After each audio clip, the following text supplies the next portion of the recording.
Welcome back. Welcome back to Modern Art Blitz. I'm your host, Matt Gleason. My guest right now, not an artist, not a curator, but works with artists intimately. Intimately. Not a gigolo either. Hopefully not. The tax preparer to many an artist and aspiring art star, if not established household name, Larry Olney. Larry, welcome to Modern Art Blitz. Thank you, sir. All right, man. Pleasure to be here. Larry, you've done my taxes a few times. You know where all the bodies are buried. Let me ask you, artists, they have it tough. They do. They do. Most artists don't make any money at all. So the problem with making money in the arts is even when you do have the occasional sale or even a good run of luck, or a good run of skill, of course, you still end up, there's a lot of expenses. Yes, totally. Do artists get to deduct their expenses like regular businesses? Yes, they do. And sometimes if they're deducting expenses for a studio, or let's say they're in their home, like she's got a home, but she works out of the garage. Well, if you take a square footage approach to it, the home is X number of square foot, the garage is Y number of square foot, and the whole thing is either rented or purchased, you can deduct the mortgage, interest, property taxes, insurance, all those kinds of things that it takes to run that home or studio. For the year, you can deduct that portion off of your taxes. And if you can't use it all, then you can carry it over to the following year. Or onward, yes. You can carry it over it's too big a deduction, but don't worry, you can deduct some of this later. Exactly. Wow. In fact, I have clients that have $40,000, $50,000 worth of deductions. I'm just waiting for them to hit it big. Hit it big, because then you'll still be able to use those deductions from a couple of years ago. Yeah. Okay, now, as I understand it, a regular business has to make money after a certain number of years, or they just say, hey man, you're making a lot of deductions, but you're not really a business person. But for an artist, that 5-year window, come on, most artists, 5 years is not enough time. How does the IRS feel about the fact that, in the 6th year, an artist still hasn't made money, but they're a legitimate professional career? What happened? What's going on? I mean, is there any breaks, or is anybody cutting us a break here? Actually, they're not cutting you a break, but the Ninth Circuit Court of Appeals back in 1977 ruled on a case. It was Gloria Churchman versus the commissioner, where Gloria Churchman never made any money. She was an artist. She was an artist. And like most artists, she didn't make any money at it. Exactly. And she was a professional artist, meaning that she had degrees, she had shown her work, she's got all of the documentation of shows and collectors and all that, but she never made any money. She made money as an artist, but she spent more and was able on her taxes to deduct more. Exactly. And after 5 years, they said, hey, you're not really an artist. Actually, it was 20 years. After 20 years, they said, wait a minute, you're not really an artist, because you should be making money. And what did Gloria Churchman do? Gloria Churchman said, I don't believe that, I'm going to take you to court. And so she took the IRS to the Ninth Circuit Court of Appeals, and the Ninth Circuit Court held an artist has to gain public acclaim before they actually start making any money. And so at that point, if you read that court case, artists, it's carte blanche, literally. I mean, you can deduct all of those expenses and not show any profit like forever, but you do have a profit motive. So the IRS can't really touch you as long as you can show that you're a professional artist, you show your work, you at least do it part of the time, and if not all the time, and you keep track of all your receipts. See, the biggest thing in tax work is, they say in real estate, it's location, location, location. Well, in tax work, it's documentation, documentation, documentation. If you have the documents, the IRS has to accept it. So you keep your receipts, and I know a lot of artists don't do Don't do that very well. But do as much of that as possible, because you'll either lower your tax or you will eliminate your tax just by keeping your receipts. Now, and, I'm sorry, I got to say one other thing. When you start out, you should start out having a separate checking account for your business. The reason is because if you go to an audit, and I want to bring that point up again, you go to an audit, the auditor's going to say, okay, does your client have a separate checking account for their business? And you say yes, we go on. If you say no, that's a slippery slope. Oh. Because then they'll say, well, is your client really interested in making a profit?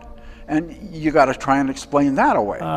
So that's kind of more of a problem. So have two accounts. Yeah, exactly. One for the biz, one for your personal. And the key I want to make right now is on audits.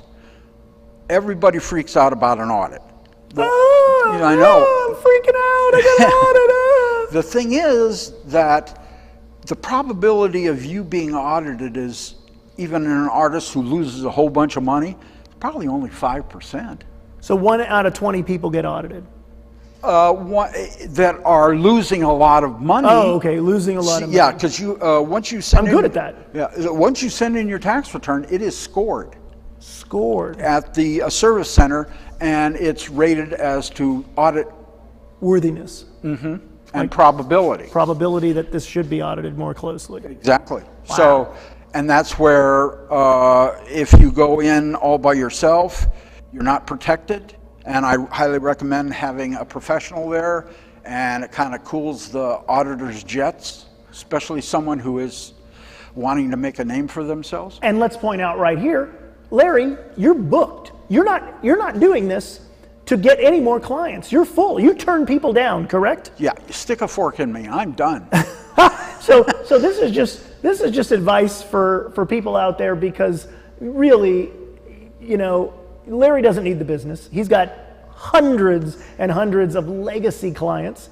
I've been having we've worked together a few times. Certainly. Hell of a collaboration there. There you go. Boy, but there's people out there, you should just know that there are people like Larry that you need to pursue. How would an artist best gauge a tax preparer so that they aren't getting somebody saying, no, you can't deduct that? I'm used to doing boring people with boring businesses like foodie restaurants and computer programming and websites. Yawn. Streaming web video studios in Boyle Heights. Yawn. How as an artist do you interview a tax preparer? You have to ask them, are you going to deduct all of my business expenses even if it shows a loss? And if the tax preparer is worth their salt, they're either going to say, yes, we'll take it, or no, we won't. Whereupon the no, we won't, he's gone. He's out of there. So you have to work with your preparer, and sometimes you have to educate them. They don't know about Gloria Churchman versus the Commissioner in 1977. What's interesting is I think somebody needs to give Gloria Churchman a museum show. Like, this is a very important art. People talk about a very important artist, like Andy Warhol's a very important artist, right? But Gloria Churchman may actually be one of the most influential artists of the 20th century. On the West Coast, she is. Okay, tell us about the Ninth Circuit. Who do they cover? Okay, Ninth Circuit covers Washington, Idaho, Montana, Oregon, California, Nevada, Arizona, Alaska, Hawaii, and Guam. Guam. Okay, so let me ask you this: if you're in New York, we have viewers. Modern Art Blitz has viewers around the world. We're archived on YouTube. We got a YouTube channel. We're on Facebook. All that tech stuff, we're on it. But what if somebody's watching from another part of the country that the Ninth Circuit Court of Appeals did not necessarily rule? Can they at least try this and then try to fight it based on the precedent of the Ninth Circuit Court? Absolutely, they can. But running into a appellate conferee in the Second Circuit Court, because the case was transferred from Ninth Circuit to Second Circuit just to work the case, and I talked with this appellate conferee, and he said you know, if you were in the Second Circuit Court, I'd have you. Oh no! And Wow. I said, but I'm in the Ninth, and he just passed on the case. He just Wow. forget So it. it's like these circuit courts. It's like small countries. Yeah, it small is. judicial fiefdoms. Exactly. I don't know. Do I sound? I don't want to sound like Rush Limbaugh. Does he hate this or like this? I don't know. Okay, I don't want to get into that. So what other is there? Okay, the churchman thing is that's the big one that really separates artists pursuing an art career from everybody else. What about people in arts-related businesses, art writers? Galleries, like, you know, I have a gallery, curators. Are there things about being in the arts that are like magical when it concerns the IRS, or they just look at you as the same boring business as running a bakery? Pretty much. Yeah? They look at it, they don't have any audit profiles on artists. Oh yeah? No. In fact, artists aren't hardly even mentioned in all the It's like the rest of the paraphernalia. culture. They ignore us, but this time we like it. Yeah, exactly. Stay away from them. The issue is that artists don't make any money. So there is no precedent to go after the artists because they make a lot of money, so they can go get more money. Very few artists, you know, at the very top of the pyramid, you have Exactly. Damien Hirst, Jeff Koons. They're making all the money, and then the money just kind of trickles. It's so high you can't even see it on the screen here. Okay, and then it trickles down, and then here's everybody else. Yeah, you know? exactly. Yeah. Exactly. So, but so is anybody? Have you ever met anybody like who's doing their art, and it's kind of like, well, this happens with a lot of artists. They stop making art, but they still ego identify as an artist. You follow? Right. But they haven't made a painting in 15 years. But they still want. Do they still want to like say, well, I'm an artist. I get all these deductions. Is there a time you got to say, hey, put up or shut up? That dog don't hunt. No. No. So you got to have somewhat relatively current work, Oh, okay. and hopefully have some of it showing in the last, say, 2-3 years. And is there some kind? What if you're in like a juried show or like a? That'd be great. That's fine. Fine. No problems. Great. There's no Yeah. problems there. Show me your awards. Okay. That just bolsters your situation. Okay. If you don't have so not having a commercial gallery representation is not a deal breaker. No, as not far at as all. as far as any of this. Not at okay. all. What's the weirdest thing anybody ever tried to deduct as an artist that you can recall? Oh God. The common one is the dog. The dog. Yeah. What? Yeah. The Wait, dog. because I haven't. Wait. I'm actually a little excited about this. How can I deduct my dog? You can't, but people like to take the vet bills. Oh. Yeah. And put it as a medical deduction. That's not. That doesn't work anyway. What if my dog is, for example, what if my dog is on my model and I'm making paintings of my dog? You could probably deduct some upkeep. Some upkeep of the dog. Sure. Some, not all, but some. Not all, yeah, just some. Okay. And what if the dog is security for my studio? That dog don't hunt. That dog don't hunt. and I think and definitely no cats allowed in No, any of these. no You know, cats. that's not going to happen. No cats, Okay. even though I Okay. own one. Okay. So you're looking for them. Yeah. Well, Larry, you came here to give artists peace of mind, and I believe that you have indeed fulfilled your goal. I hope so. So again, you're not here to.